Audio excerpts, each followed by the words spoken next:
স্বর্ণচূড়া গ্রামে আনাস নামে এক সবজিওয়ালা বাস করত।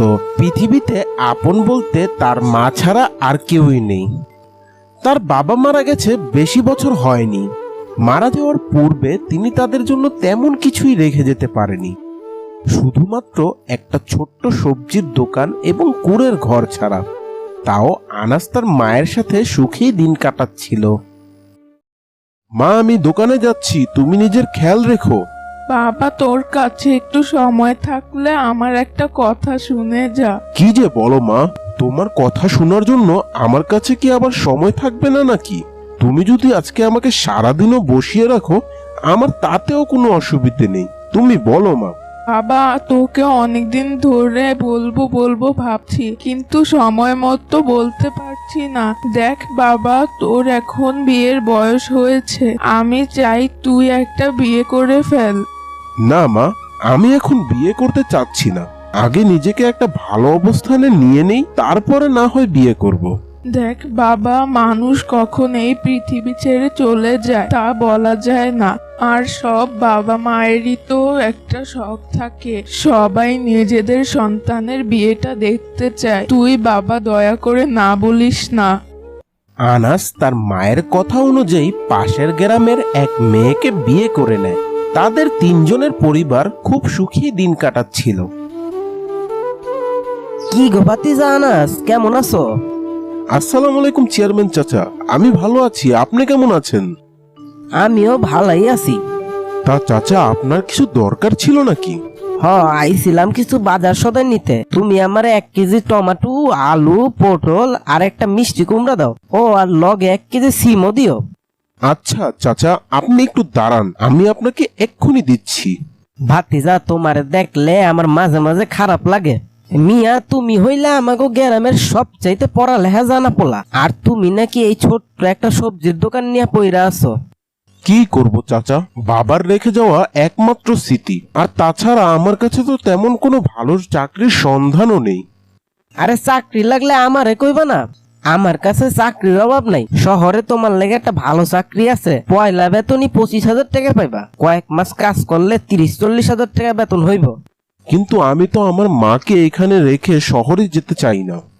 দূর মিয়া, কি যে কও তুমি? তোমার মা কি এখানে একলা থাকবো নি? তোমার বউ আছে না? আর এমনও শহরে গিয়ে কয়েক মাস কাজ করলে তা গরেও তুমি শহরে লয়ে যেতে পারবা। তুমি তোমার মার লগে গিয়া এই ব্যাপারে আলাপ করো, নাইলে আমি গিয়ে আলাপ করুম নে। এখন আমারে বাজার গুলা দাও, তোমার চাচি নাইলে আবার আমার লগে রাগ করবো নে। বাবা, তুই তাহলে দেরি করিস না। চেয়ারম্যান তো ভালো কথাই বলছে, আর বৌমা তো আমার সাথেই আছে। আমাকে নিয়ে তোর চিন্তা করা লাগবে না। হ্যাঁ, তুমি মাকে নিয়ে চিন্তা করো না, আমি মার ভালোভাবেই যত্ন নিব। মা, মধু, আমি যাই, নিজেদের খেয়াল রেখো। আর মধু, তুমি মায়ের সেবা যত্ন করো, আর মাকে ওষুধপত্র সবসময় মনে করে খেতে দিও কিন্তু। আমি মার ভালোভাবেই যত্ন নিব।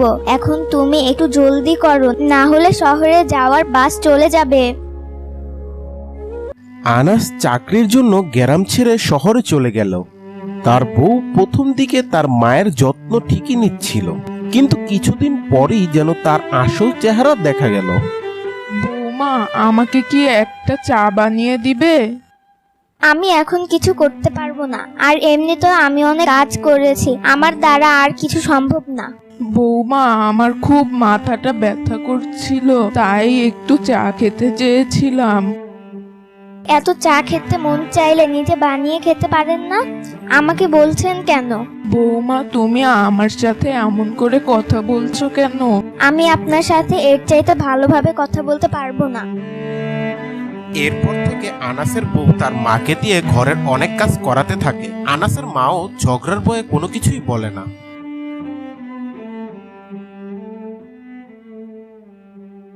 বৌমা, আমার ওষুধগুলো শেষ হয়ে গেছে, আমাকে টাকা দাও, আমি গিয়ে ওষুধ কিনে আনছি।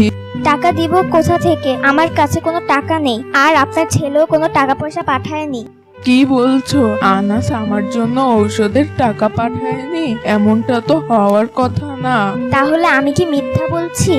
না না, আমি তা বলতে চাইনি। আচ্ছা থাক।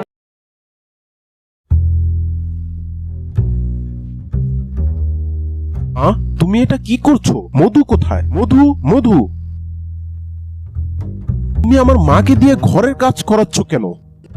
না না, তুই ভুল বুঝিস। বৌমা আমাকে কাজ করতে বলেনি, আমি নিজ থেকেই কাজ করছিলাম।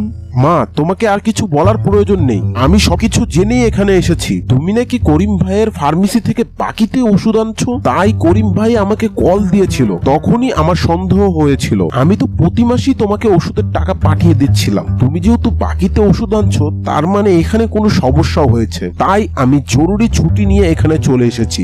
মধু, আমি তোমার দ্বারা এটা মোটেও প্রত্যাশা করিনি। না, তুমি ভুল বুঝছো। আমি আর কিছু শুনতে চাই না, আজ থেকে তোমার সাথে আমার সম্পর্ক শেষ। না, আমি আর কোনোদিন এমন করব না। তুমি আমার সাথে এমন করো না। থাক আনাস, বৌমার ভুল হয়ে গেছে, আর ও তো ওর ভুলটা বুঝতে পেরেছে। ওকে তুই মাফ করে দে। দেখো, তুমি যাকে এতদিন অত্যাচার করেছো, সেই আজকে তোমার জন্য অনুরোধ করছে।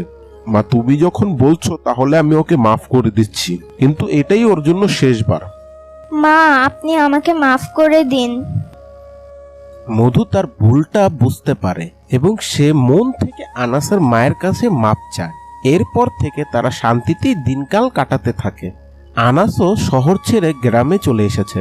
সে এখন সবজির ব্যবসার পাশাপাশি আরো নতুন কিছু ব্যবসা করে। সব মিলিয়ে এখন তারা আগের থেকেও সুখে শান্তিতে দিন কাটাতে শুরু করে।